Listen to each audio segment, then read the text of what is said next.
Yo me llamo Ana Lilia García Cortés, mujer ñozabi, mujer mixteca. Ñozabi significa pueblo de la lluvia. También me considero tapatía. Entonces yo diría que es mujer ñozabi, tapatía. Eh, no sé, mi familia, somos originarios de Oaxaca. Mi pueblo se llama San Andrés Montaña. Mis papás son originarios de allá. A mí me toca nacer allá y como a las 2 semanas me traen a Guadalajara y acá ya me registran. Allá mi familia se dedicaba a la siembra en las tierras y también hacían artesanía porque de allá nace mucho todo esto de la palma. La palma se da mucho ya en la comunidad y es con esta palma que es como una palma silvestre le llaman, que esta después de tener cierto proceso llega como a secarse y ya al estar seco ya se empieza a trabajar con ella. Y entonces en toda esa época están como sembrando y después en las tardes llegan y empiezan a trabajar la palma y a hacer artesanías. Normalmente hacían canastas, ¿no? Eran como canastas de palma. Y era lo que se dedicaban en la comunidad. Y me acuerdo mucho que mi papá me cuenta que ellos también había como una empresa que no supe su nombre, pero les daba como semillas, ¿no? Les empezó a dar semillas que para que creciera más rápido la milpa y todo eso. Y como también ellos les compraban, se los llevaban y así, entonces decían que iba a crecer más rápido. Entonces en ese tiempo empezaron a usar estas semillas pero poco a poco dejó de servir la tierra, entonces ya no podían sembrar, ya como que estaban en esa situación. Y después empezaron a venir como empresarios o no sé, pero los empezaron a convocar para que fueran con ellos a trabajar en campos de Sonora, Sinaloa. Entonces allá se dedicaban como a seguir sembrando como de campesinos, pero ahora en estos otros estados, ¿no? Del país. Y venían por ellos en camionetas y así, entonces se los llevaban y así mi papá empezó a conocer otros estados y él le quedó como esa curiosidad de ver más, ¿no? De saber más y conocer qué más había allá afuera. Y entonces con esto pues él se dedicó a conocer y a aprender más sobre cómo sembrar y todo eso. Y entonces ya cuando fue creciendo se decide casarse y ya cuando se casa ya es como que ahora estaba pensando cómo mantener a su familia, ¿no? Y parte de eso, pues ahí en la comunidad pues ya no había como manera y ya no le gustaba tampoco ir tanto a trabajar acá porque era muy cansado. Y mi papá siempre fue una persona que se juntaba como con los líderes del pueblo, ¿no? Siempre escuchaba sus pláticas, sus consejos y todo eso. Y allí empezó él como a conocer las cosas que se tenían que hacer para el pueblo desde cosas como culturales, ¿no? De cómo pedir al santo, cómo ir a pedirle al dios de la lluvia, los rezos, como que empezó a entender toda esa parte, su significado profundo.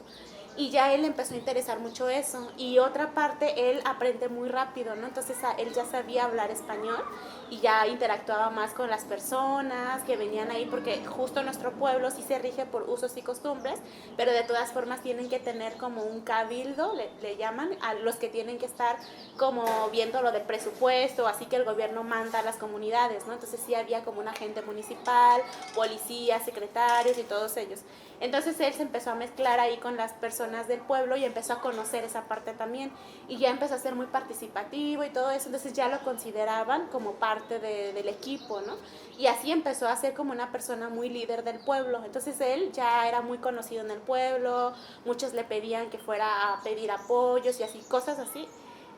Total que pasaron los años y él llegó a ser agente municipal del pueblo. Y no les pagan por ocupar esos espacios, es algo voluntario y que se hace por la comunidad. Entonces él sabía que tenía que ir a buscar trabajo para poder tener dinero para ese momento. Porque él ya sabía que había otras cosas afuera, ¿no? Por esto que iba cuando era como campesino. Y entonces él empieza a salir y también se daba cuenta que había escuelas, que había personas que estaban trabajando en oficina. Entonces él decía, yo quiero para mi familia algo así, ¿no? Que ellos puedan interactuar y conocer esto. Él siempre tenía muy claro que sus hijos, sus hijas, tuvieran esa formación, tuvieran esa oportunidad de tener todos esos conocimientos. Y él decía, y para hacer eso tienen que llegar a estos espacios, decía. Entonces por eso él siempre tuvo el interés de que nosotros conociéramos esa parte. La comunidad mixteca nunca han salido como pareja, siempre son como varias familias.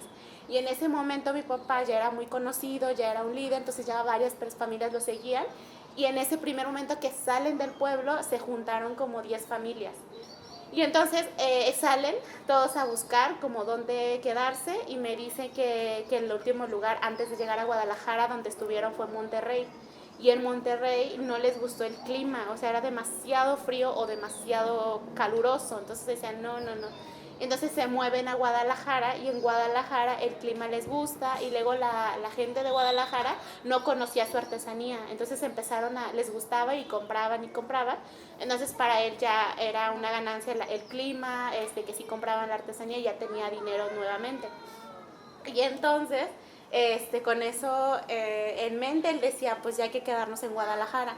Y él cuenta que empezaron a pedir permiso a las familias de las colonias que les permitieran quedarse a dormir en sus patios, ¿no? Como en sus cocheras. Y la gente pues los dejaba por una noche y así iban de casa en casa y así se quedaban. Y entonces así se la pasaban pidiendo permisos y así hasta que se topan acá por la ferrocarril justamente a una familia de acá y les dicen que esa familia les dijo, pero ¿por qué mejor no se van a hacer un espacio allá? Les decía, ahí pasa el tren, pero hay un espacio ahí como baldío, decían las personas. Y entonces mi papá empieza a ir allá con las otras familias y llegaron justo a un baldío donde pasaba el tren, que está aquí en la colonia Ferrocarril, y decía que era un basurero, o sea, era como un lugar olvidado, lleno de basura, ¿no? Nadie vivía ahí, pero pasaba el tren, o sea, justo pasaba el tren. Entonces mi papá decía, pues solo era por temporada. Entonces empezaron a quitar como toda la basura, a hacer como espacio y a construir sus casas como de cartón. Primero empezaron de cartón y decía, pues a lo mejor solo va a ser una temporada, ¿no? Entonces se quedaron ahí por un mes y luego se iban al pueblo otra vez, ¿no? Y así iban y regresaban. Y al principio eran como 10 familias y después empezaron a llegar más familias de la misma comunidad porque se enteraron y dijeron, no, también queremos trabajar. Y llegaban con mi papá y le decían, ¿dónde nos podemos quedar nosotros? Como si él ya dirigiera el espacio, ¿no? Y él decía, no, pues yo agarré aquí, pero ustedes pueden agarrar allá abajo, ¿no? Entonces cada quien fue acomodándose, fueron limpiando. Y ya empezaron como los tiempos de lluvia que le tocó por acá. Entonces dijo, no, ya hay que hacer esto de madera, ¿no?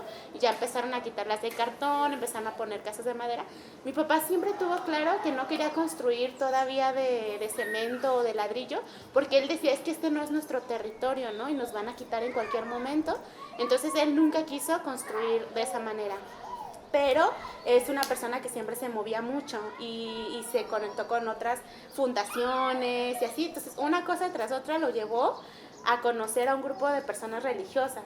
Y estas personas vieron como la necesidad que tenían y les llevaban ahí como comida, les llevaban como apoyo, ¿no? Como muy asistencialista todo y ahí los estaban apoyando.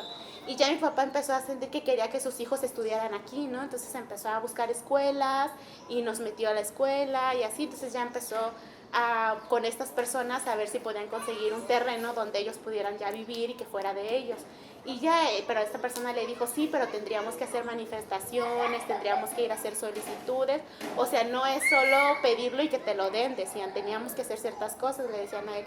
Y él habló con el pueblo, ya estábamos aquí, las familias ya estaban en ese momento como 20 familias o 30 ya viviendo aquí.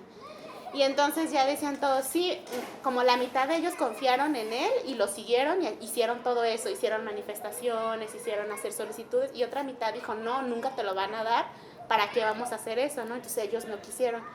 Y entonces pasaron como unos años y ya cuentan que les dieron terrenos y se los dieron acá por Tonalá, ahí por la Constancio Hernández, ¿no? Como está la otra colonia, donde actualmente yo vivo. Y ahí ya les asignaron su terreno, sí les dieron como un terreno, casi toda una colonia, y que ellos se lo dividieran y se los dieron a un precio muy justo, ¿no? Entonces ya entre todo el pueblo juntó su dinero y pagaron y les dieron sus papeles del terreno.